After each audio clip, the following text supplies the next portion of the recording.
Hi everybody and welcome to Queen Mary University of London. My name is Jess Tam and I'm one of the study abroad managers at Queen Mary, working in the Global Opportunities team that supports Queen Mary students who want to study abroad and you guys who might one day want to study abroad with us here at Queen Mary in London. It was such a pleasure for me to join you all at your virtual study away fair earlier on this month. And it's my job today to provide you with a brief overview of what it's like to study abroad at Queen Mary, for those of you who forgot what we discussed at that time, or for those of you who were unable to join us earlier on in the month. So, as I said, I'd like to introduce you to what it's like to study at Queen Mary and to give you a very brief overview of what our university is like. So, to start with, we are a Russell Group institution. This might mean nothing to you, or some of you might have done your research and you know that the Russell Group institution is something to be proud of. So here in the UK, it's pretty much the equivalent of the US's Ivy League. So it's the top 24 universities in the United Kingdom, of which we actually rank 12th in the UK. So nice bob on in the middle. We're pretty good and we're very proud of that. We are actually the only Russell Group campus university in London, which might come as a bit of a surprise to you, where campus culture in the US is so strong, it's so important. In the UK, it's not quite as important. It's not as prevalent as perhaps in the US. And that is particularly the case in London because the city is so large and sprawling that what you'll find is that most London universities have different campus locations spread all across the city. And actually a lot of students will have to commute anywhere between 30, 40, 50 minutes to over an hour to get to class and then make that journey back again. The beauty about being a campus university is that, not that we advocate for it, but you could technically roll out of bed and in 5 minutes be in class. It's a really urban campus, really compact, and so actually getting around is really simple.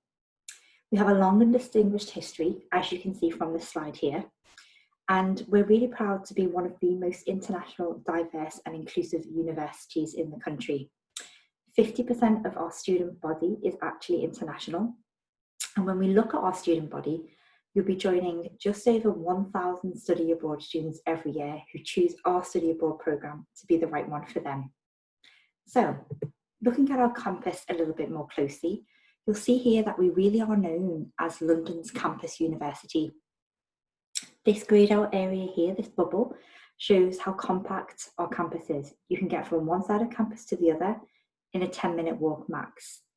What you'll notice is on the right-hand side here, but depending on what side you see the screen, it should be the right, you'll see that all of the housing here is where you will be living, should you choose to live on campus. You'll be living next to the beautiful and peaceful Regent's Canal, next to my favourite park in the city, Victoria Park, and you'd be next to neighbourhoods such as Hackney, Dalston and Shoreditch, which are known to be the most up-and-coming, thriving, exciting parts of the city. The East End really is known to be the trendy, the cool area. These areas are known for their pop-up shops and restaurants and bars, their independent stores and cafes and food truck scenes, their colourful streets full of graffiti.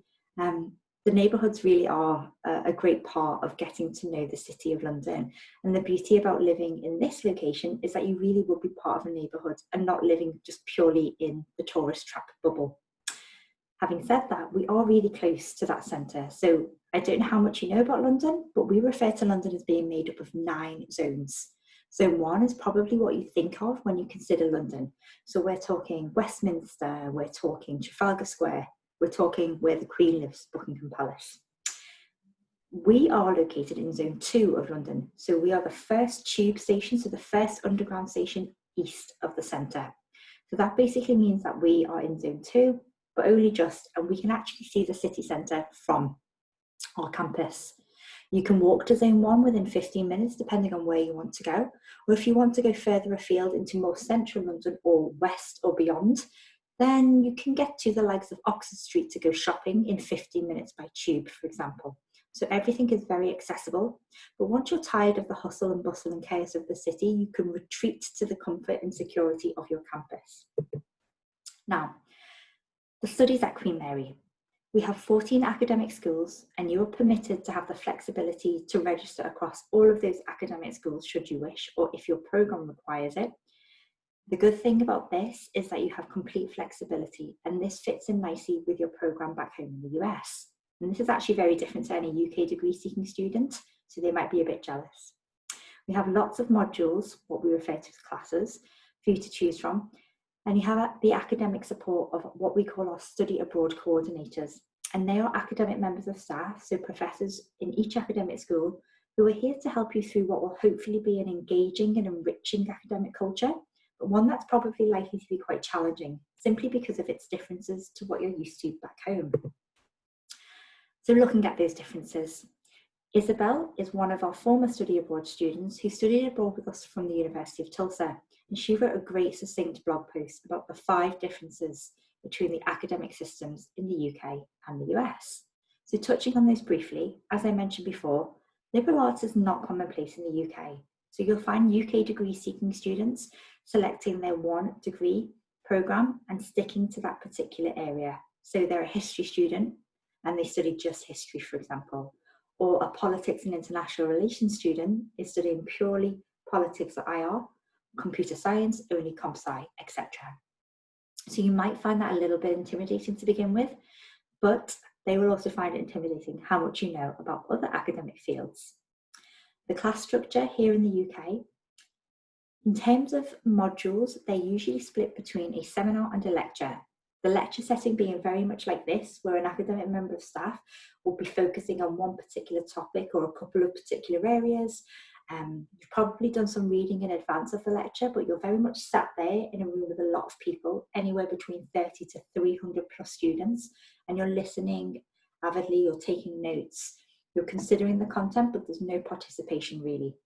The seminar setting, however, is a much smaller group, whereby there's maybe 10 to 30, no, I'd say 10 to 20 students, so a much smaller group, where the academic member of staff will oversee the session, and they'll encourage more peer-to-peer discussion, debates. They'll encourage you to ask questions and to consider what you've learned in the lecture, and to really question and to think more thoroughly and in detail about the content that you've learned already. Now, independent study. You might get your timetable and think, wow, this schedule's pretty light. I've got loads of time to just explore London and to travel across Europe, which is true to a certain extent. But the biggest tip we can give you is to keep on top of your reading. You won't have as many class quizzes.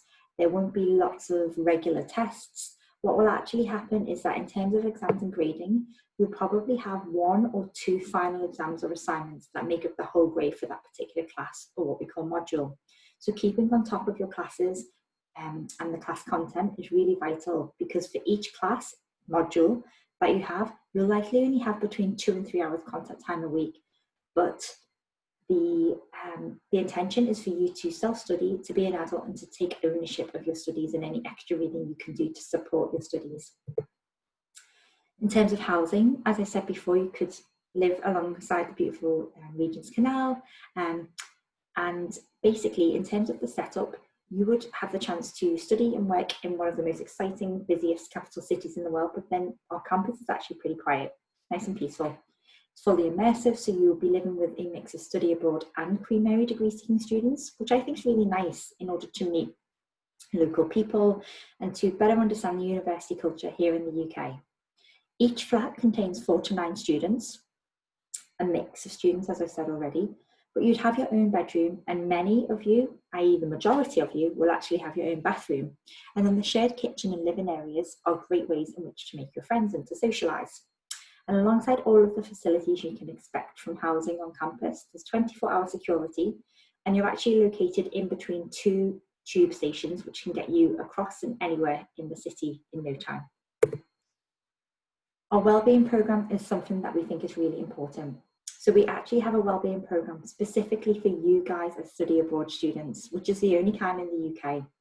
And we do this because we want you to have the best time possible, but we're all aware, after having our own study abroad or work overseas experiences, that a study abroad programme can bring its challenges. So we want to make sure that mentally and physically you're in the best state possible to take on undoubtable challenges, but for you to be able to take them on board and maybe to even thrive with them and to learn from them.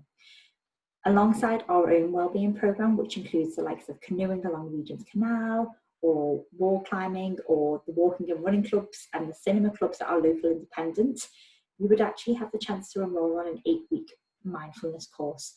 And this is run by our friends and colleagues at the University of Oxford's Mindfulness Centre. And you can see just from below here some of the quotes from the previous students. It's really great. So it's something to consider whilst you're here. But what I would say is the best way to integrate onto campus and to make friends is by getting involved with the Students' Union.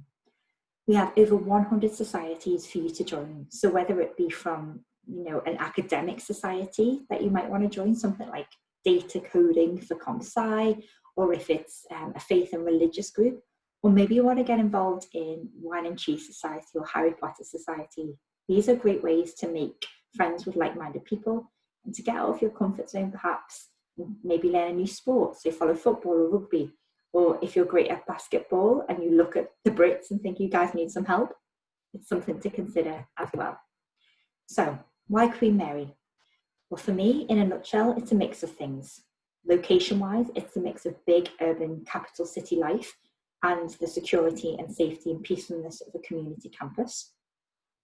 It's the fact that we have a dedicated global opportunities team who are here to help you make the most of your experience, as well as the Active Students Union that help you to get involved with all of the things that are happening on and around campus. Our programme is fully integrated, so you're not kept aside with just study abroad students. You're mixing academically, personally, maybe travelling with Queen Mary students, which is vital for this programme, in my opinion. Our diverse student population, with 50% being international, 69% of our undergraduate student body being from Black, Asian and or minority ethnic backgrounds. And with our undergraduate student body in mind, 57% are actually first generation university attendees. You're joining a really diverse bunch of people, which is an amazing way in which to better understand yourself and the way in which the world works. And finally, it's our teaching style and academics. We're a friendly, approachable university where academic members of staff are happy to speak to you face to face and to advise you on matters in order for you to progress into whether that be further education or a job. So if you've got any questions at all, please do reach out to me. As I said, my name is Jess Tan and my email address is available here. Please email me with any questions you might have, or if you want to set up a Zoom conversation like this where we can speak one-to-one, I'd be more than happy to do that. Studying abroad is wonderful, so I'd encourage you to just do it regardless of where.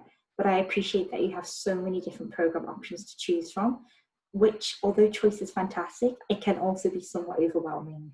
So I'd be happy to speak through your options with you to find out whether Queen Mary is the right fit for you, and to also maybe answer any questions you have about studying abroad at the moment.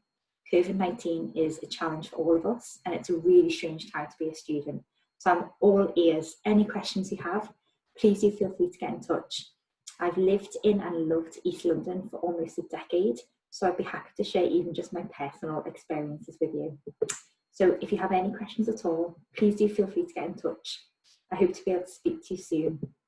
For now, bye.